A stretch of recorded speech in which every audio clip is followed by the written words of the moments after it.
The bell rang sharply, marking the beginning of another day at Westfield High. Miss Roberts, the English teacher, stood with her usual stern expression, her gaze sweeping across the classroom as students shuffled to their seats. The atmosphere was thick with tension, an unspoken unease that seemed to accompany every lesson she taught. As the last few students slipped through the door, a new face appeared in the entryway. Jasmine King stepped into the classroom, her backpack casually slung over one shoulder. The room's energy shifted instantly as students turned to look at her. Some eyes were curious, others guarded. Miss Roberts' expression hardened, her lips pressing into a thin line as she watched Jasmine choose an empty desk. "Well, well," Miss Roberts said, her tone dripping with an artificial sweetness that felt anything but welcoming. "It seems we have a new student. I do hope you're prepared to meet the demands of our rigorous curriculum." The word rigorous carried an edge, leaving no doubt about her skepticism. Jasmine met the teacher's gaze calmly, but chose not to respond. Instead, she settled into her seat and began unpacking her notebook. Around her, the atmosphere simmered, an unspoken storm brewing beneath the surface. Miss Roberts' voice broke the silence. "Today, we'll be exploring the themes of power and oppression in To Kill a Mockingbird. Who would like to start?" Her eyes scanned the room, deliberately skipping over Jasmine's raised hand. After calling on a few other students, she finally turned to Jasmine with a tight smile. "Yes, Miss King, do you have something to add?" Jasmine straightened her posture and spoke confidently. The novel illustrates how systemic racism influences both individuals and society as a whole. Miss Roberts interrupted almost immediately, her tone laced with condescension. "Systemic racism? My dear, you're reading far too much into it. Let's not confuse this classic piece of literature with modern political narratives."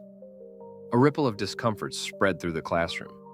Some students shifted awkwardly in their seats, while others exchanged amused glances, clearly anticipating the tension. Jasmine took a deep breath, gripping the edge of her desk. "With all due respect, Miss Roberts," she began, "the themes of racial injustice in the novel are central to—" Miss Roberts raised a hand, cutting her off. "That's enough, Miss King. Perhaps you should focus on understanding the text as it's written, instead of imposing your own interpretations." The room fell silent, the tension now palpable. Jasmine's jaw tightened, but she remained composed. Her eyes stayed fixed on Miss Roberts, a quiet defiance emanating from her that seemed to unsettle the teacher even further. Miss Roberts turned back to the board. "Let's move on. Can anyone explain the symbolism of the mockingbird?" Throughout the lesson, Miss Roberts made a point of ignoring Jasmine's raised hand. It was as if she were invisible, and the message was clear. Her voice was not welcome in this classroom. Some students noticed the blatant disregard, their discomfort evident. Others, emboldened by the teacher's behavior, smirked and exchanged quiet remarks at Jasmine's expense. Despite the overt hostility, Jasmine stayed focused. She took meticulous notes, her pen moving steadily across the page. It was a small but powerful act of resistance, a refusal to be silenced. As the class neared its end, Miss Roberts announced a group project. "I'll be assigning the groups myself," she said, her tone heavy with implication. "We wouldn't want anyone to feel out of place." Jasmine's eyes narrowed slightly, recognizing the challenge for what it was. She squared her shoulders, meeting Miss Roberts' gaze with quiet determination. The bell rang and students began filing out, their chatter filling the hallway. Jasmine took her time gathering her things, moving deliberately. Just as she reached the door, Miss Roberts called out, "Miss King, a word." Jasmine turned, her expression carefully neutral. "Yes, Miss Roberts?"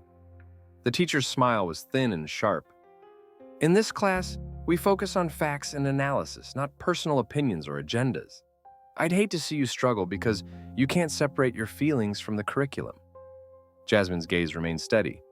After a moment, she replied evenly, "I understand perfectly, Miss Roberts. I look forward to demonstrating my analytical skills in our next discussion."